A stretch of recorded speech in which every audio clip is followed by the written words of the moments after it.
Bueno, entonces les queda como esto ya lo vieron, esto les queda como ejercicio. ¿Ya está mostrando en la pantalla, profe? Sí. Yo creo que definitivamente es de internet. Elkin, Elkin, tenés que arrastrar el logo del profesor hacia el centro, ya ahí se actualiza y volvés a quitarlo. Uy, Ok. ese truco no lo conocía. Yo no veo que el profesor esté compartiendo pantalla. Yo no lo estoy viendo. ¿Alguien ve que esté Yo estoy viendo un hermoso 2 a la n es del orden de O2 a la n al cuadrado. Sí, con una interrogación. Y con un signo de pregunta. Sí. Entonces sí lo están viendo. Entonces no sé por qué algunos no están viendo. Voy a salirme de la llamada y vuelvo a entrar. Sí. Yo también, a ver. Bueno, Ve, profe, una pregunta. sí. ¿O no es que se define como el conjunto que contiene como su máxima expresión el 2 a la n al cuadrado y de ahí todos hacia abajo? ODN o Yo- ODGN se define como todas las funciones FDN que satisfacen esta propiedad. Sí, sí, señor. Y el conjunto de O de GDN sería todas esas funciones, sí, Ujú, que sean menores que ese, ¿cierto? ujú. Entonces obviamente incluye esta. Sí, sí, señor. Ahí se podría hacer más bien, en vez de tomar la parte de la constante, sea una demostración de que está contenida o que es menor que ese. No, no, es que en ese caso la constante es trivial, si es más pequeño es trivial. Porque, Ah, ok. porque, o sea, la constante es un... Porque a ti lo que aquí lo que te interesa es que el que está aquí domine a partir de un n sub 0 multiplicado por un c, el f de n. Ah, listo. O sea, básicamente está diciendo que m crece tanto como g o más lento. ¿Sí? Ah, ok. Entonces, o sea, los casos interesantes son, por ejemplo, al contrario. Entonces, Bueno, señor. 2 a la n al cuadrado era. Entonces la pregunta es si esto es del orden de 2 a la n.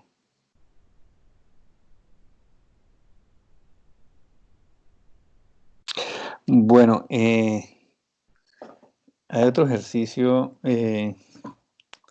Bueno, con polinomios es fácil. Pregunta, entonces, n a la 3 es del orden...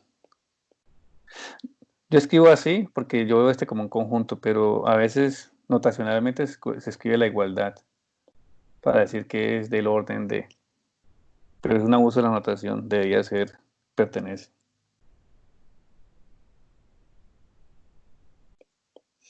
Este se da o no se da en el cubo. No, Ya. No. Hay uno de pronto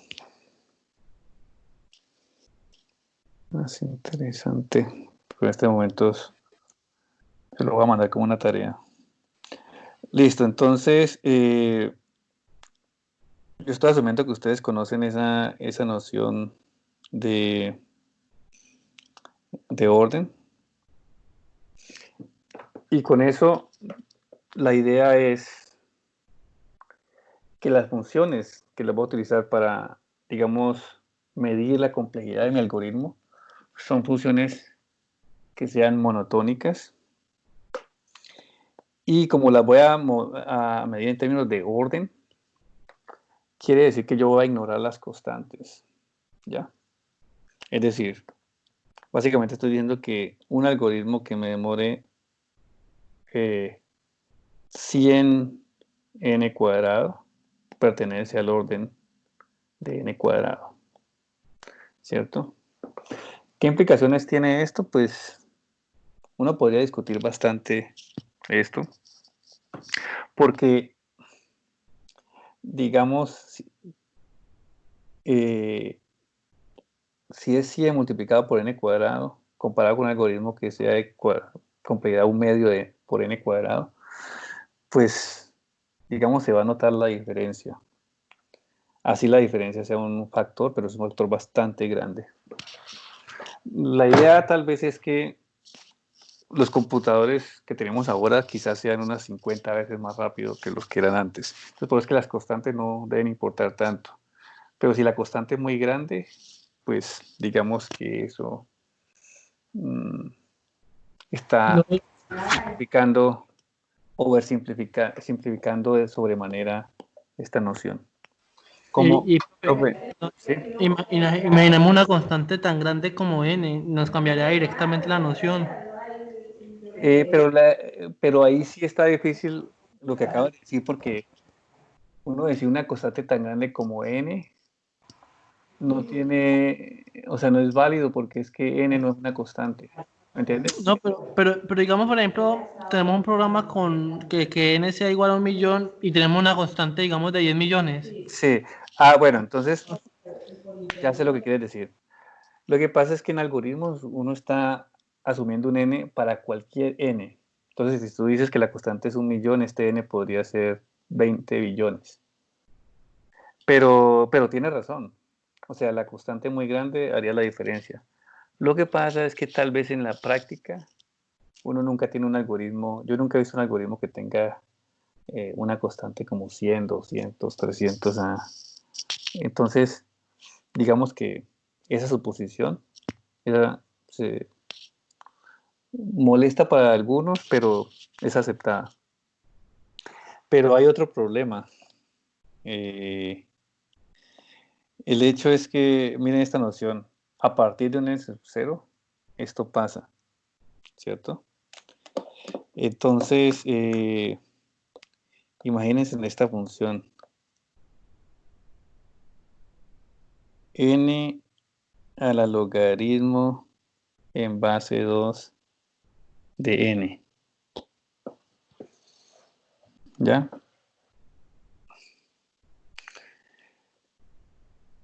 Y n a la, digámosle a la 5. O sea, un algoritmo que es polinomial a la 5 es bastante costoso, ¿cierto?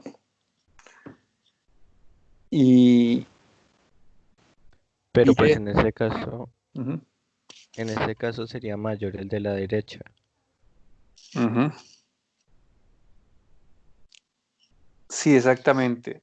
Pero, ¿a partir de qué valor? A ver, sería después de que es 5, ¿cierto? N logaritmo en base 2 de n. Exacto. N. Uh-huh. Ok, ahí lo que tocaría es aplicar, pues es logaritmo base 2. Uh-huh. Entonces sería 2 después de 2 a la 5. Después de 2 a la 5. O sea, tú dices para cuando n sea igual a 2 a la 5. Sí, sí, señor. Bueno, exactamente. Entonces, ahora tú comparas tú tienes tu algoritmo que sea n, logaritmo en base 2 de n, y comparas con un algoritmo que es horrible. Es de la complejidad n a la 100. Pues es que en ese caso, digamos que la diferencia que existe es que el de log cuadrado de n siempre, o sea, es variable, el otro es constante. Uh-huh. Entonces llega a tal punto en el que el de log puede crecer tanto que puede dejar al de constante como si no fuera nada. ¿Y en qué momento es eso? Pues en este caso sería 2 a la 100, creo.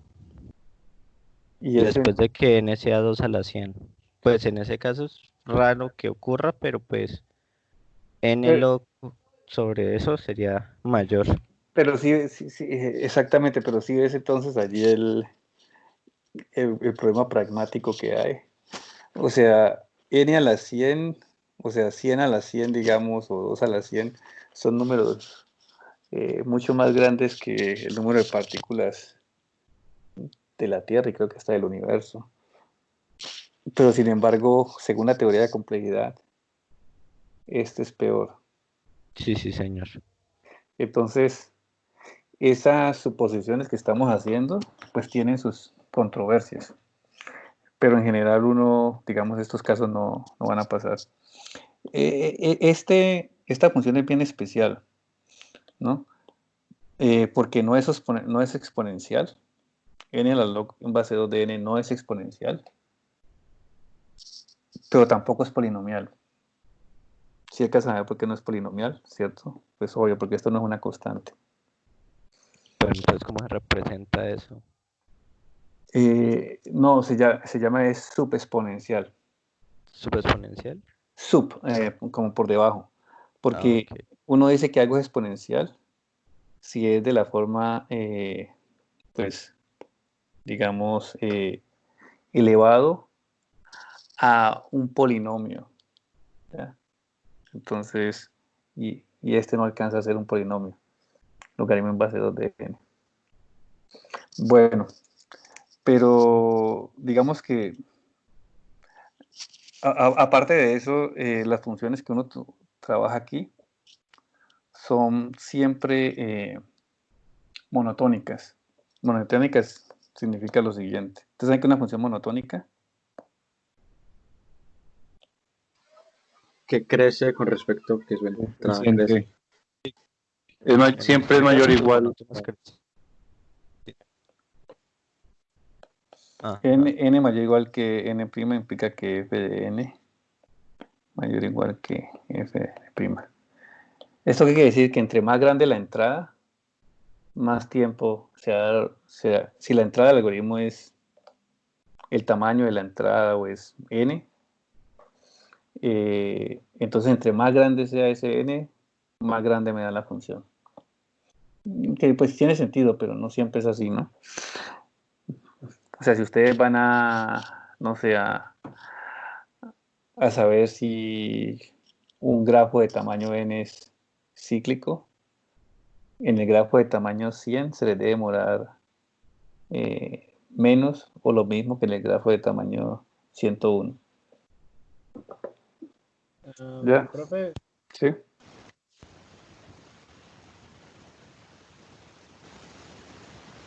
No te estoy escuchando.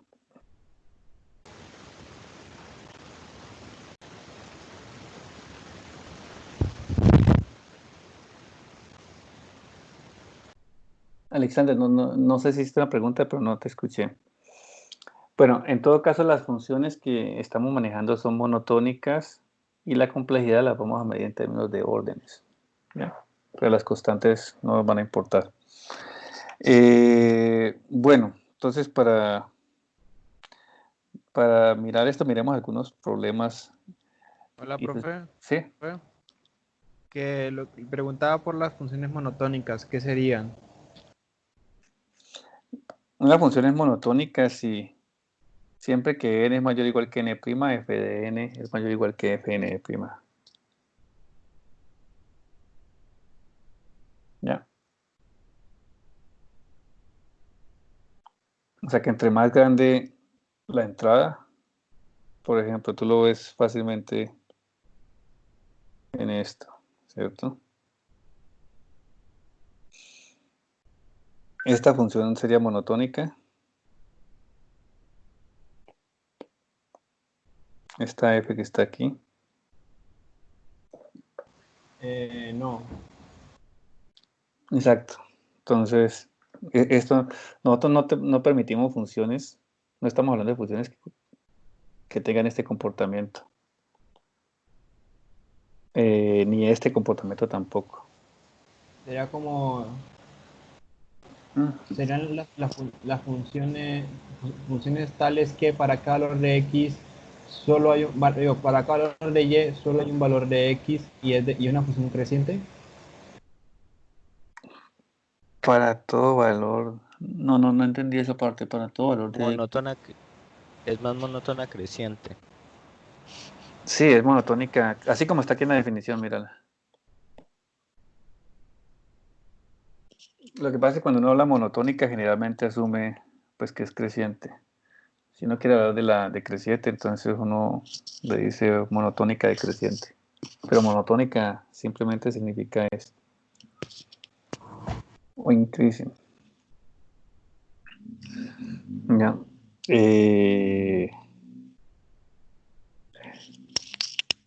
Bueno, entonces, espero que eso sea claro. Miremos algunos ejemplos. Bueno, otra cosa que vamos a asumir aquí en complejidad es lo siguiente. Vámonos, permítanme. Eso era para recordarles la parte de... Entonces, lo que vamos a ver es una introducción a la teoría de complejidad. Esto debería ser un solo curso. Pero por algún motivo está puesto con el de computabilidad. Y entonces hay que hacerlo, lo que sería un curso total, meterlo, digamos, simplificado. Entonces es más bien un overview.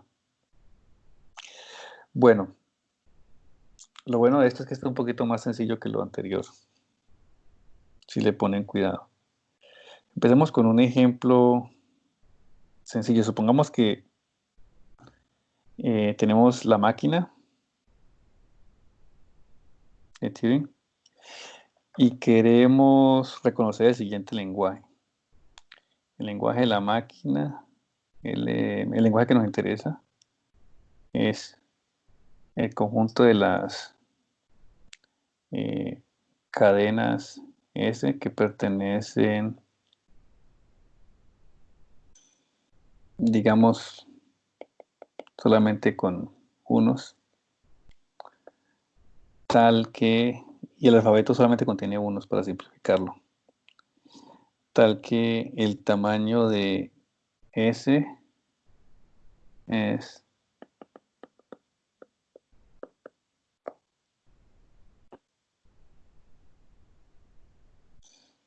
que el tamaño es divisible por 2. Entonces, bueno, voy a poner 0 mejor porque es que es más fácil escribir 0. 0, 0, 0, 0, 0, 0. Entonces vamos a sugerir formas de hacer esto y mirar qué complejidad tiene, ¿cierto? Entonces es una máquina y lo que vamos a contar es el número de movimientos de la cabeza. ¿Listo?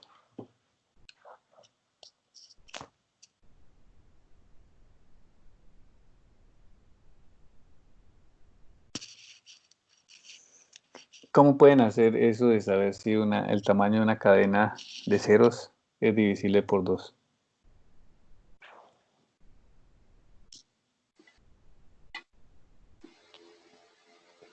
Es como llevando un contador, pues como ir recorriendo, me imaginaría yo, la cinta y, por ejemplo, ir como con una clase de bandera, no sé, que si he contado un número par de ceros, pues sí, dos, o si no, no. También como... No, traten de hacerlo, recuerden esto, Elkin. Imagínate que tienes, siempre eso ayuda, imagínate que tienes un vector con puros ceros, un array, y quieres saber si tiene un número, pues par de ceros, ¿cierto? Entonces, como tú no tienes un contador, no tienes nada de eso, lo único que puedes hacer es marcar los símbolos de ese y moverte a la izquierda o a la derecha de ese contador, marcando los símbolos de ese vector, marcando los símbolos de ese vector. ¿Cómo lo haces? Yo tengo una solución. ¿Quién habló? Perdón. Yo. Listo, dime. ¿Sí? Espérate un momento que... Disculpa, es que hay una persona que me está sacando de la llamada. Bueno, muchachos, lo que pasa es que estamos muy grandes para hacer esta clase de cosas, por favor. Sí, si esto vuelve a pasar, vamos a tener que hacer... Tengo un curso de segundo semestre y les dije, hagamos una cosa.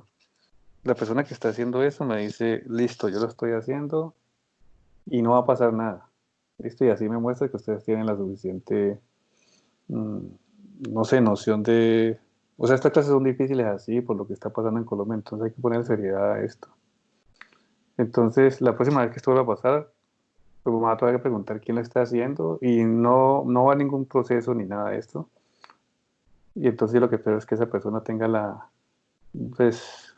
la sensatez de decir sí fui yo y pensé que era divertido por algún motivo y no volver a pasar y no pasa nada. Así sea uno de los estudiantes que más participa o los que menos participan. A veces uno le da por hacer esas cosas, pero si seguimos así, entonces pues estamos haciendo esta situación más difícil aún. Entonces, digamos que una vez que pase, yo lo vería hasta divertido de pronto. Pero si siguen haciendo así, pues están afectando en la otra persona. Entonces, pues si vuelve a pasar, vamos a tener que Sí. tratar de averiguar quién lo está haciendo y si no me dicen, pues entonces ahí va a ser la cosa más complicada. Entonces simplemente, pues que no vuelva a pasar. Entonces la próxima vez que pase, voy a preguntar quién lo hizo. Y si ya ahí sí dice ninguno, entonces ahí la cosa se vuelve más compleja. Si dice fui yo, no pasa absolutamente nada, ninguna. Pero entonces no lleguemos hasta allá, ¿sí? Bueno, Rangivo. Bueno, lo que podemos hacer es ir haciendo saltos de 2 en 2, mientras podamos, o sea, mientras no nos desfasemos de la cadena. Profe. Y entonces como que si terminamos de saltos de 2 en 2 y ya no hay más que se puede hacer, entonces es par. Pero si haciendo pasos de 2 en 2 sin desfasarnos, nos faltó una posición por visitar, entonces no es par. Bueno, pero Profe, yo tengo desfasarse. una solución. Ah, listo, espérate un momentico. Discutamos esta. El problema es que tienes que, ¿cómo detectas la noción de desfasarte? Esa es la. ¿Qué quiere decir con desfasarte? Piensa en eso y luego, o ya tienes la solución a desfasarte. Pues para desfasarse sería como ir a la siguiente posición, y, o sea, como si vas a saltar 2 posiciones, entonces primero veo si yéndome después de 2 todavía hay elementos de la cadena. Ya, o sea, espérate, hago bien. Listo, ya te entendí. Muy, muy interesante. Te Eh, podría dar sí, ¿quién la otra solución? yo, Sebastián Reyes. Bueno, Sebastián. Pues yo lo que iba a hacer era tomar dos marcadores. Ujú, Uno, pues no sé, por ejemplo, un cero tachado y el otro con, bueno, listo. con Sí. una X, pues. Entonces, digamos, tú uno lo tachas así y el otro símbolo lo tachas así. ¿Listo? Exacto, listo. Ujú, Entonces, el primero me va a representar la parte impar y el segundo la parte par. ujú, entonces, Entonces, ¿cómo empieza? Ujú, al iniciar, digamos que inicie ahí, exacto. Entonces, yo tacharía con el primer símbolo. ujú, Entonces, me movería a la siguiente posición. Miro la anterior posición y si me doy cuenta que tiene ese símbolo, tacho con el otro símbolo. ujú. Entonces, me muevo a la otra posición. Si veo que tiene el segundo símbolo, lo tacho con el primero. Y así sucesivamente hasta llegar al final. Sí. Cuando yo ya me encuentre con un blanket o bueno, Ujú. con lo que se sea, entonces miro la última posición. Si está tachado con el primer símbolo, automáticamente digo que no es divisible, pero si está con el segundo símbolo es divisible. Muy bien, muy bien. También interesante. Creo que ambas soluciones están bien. Una cosita, para que no tengas que mirar lo anterior. eh, Tú dices, cuando marcas aquí, miras qué hiciste anteriormente. La manera de recordar qué hiciste anteriormente lo haces con el cambio de estado. Entonces tú tienes como tienes el estado inicial y tienes dos estados. Un estado, llamémoslo eh, I de impar y otro estado que se llame P de par. Entonces tú empiezas en ese y cuando marques esto utilizas el símbolo IP, o sea, ya estás en este estado. Cuando te mueves al este estás en el estado de par. Y así tú puedes saber en qué estado estás y así saber en qué estado, o sea, digamos que no necesitas recordar lo que escribiste antes. Pero es la misma idea. Muy bien. Sí, sí, señor. Bueno, ahora hablemos de qué complejidad tiene eso. Profe, qué pena, Genial. tengo clase ahorita. Ay, se acabó ya. Es que el Yo tiempo también pasa tengo súper clase, rápido. profe. Bueno, listo. Igual la Entonces, complejidad creo que es lineal. sí, la complejidad es lineal. Exactamente. Bueno, de aquí retomamos de este ejemplo en la próxima clase y miramos un problema un poquito más complicado con una complejidad más interesante. ¿Listo? Bueno, que estén muy bien, muchachos. Hasta luego. Su profesor. Profe. Chao.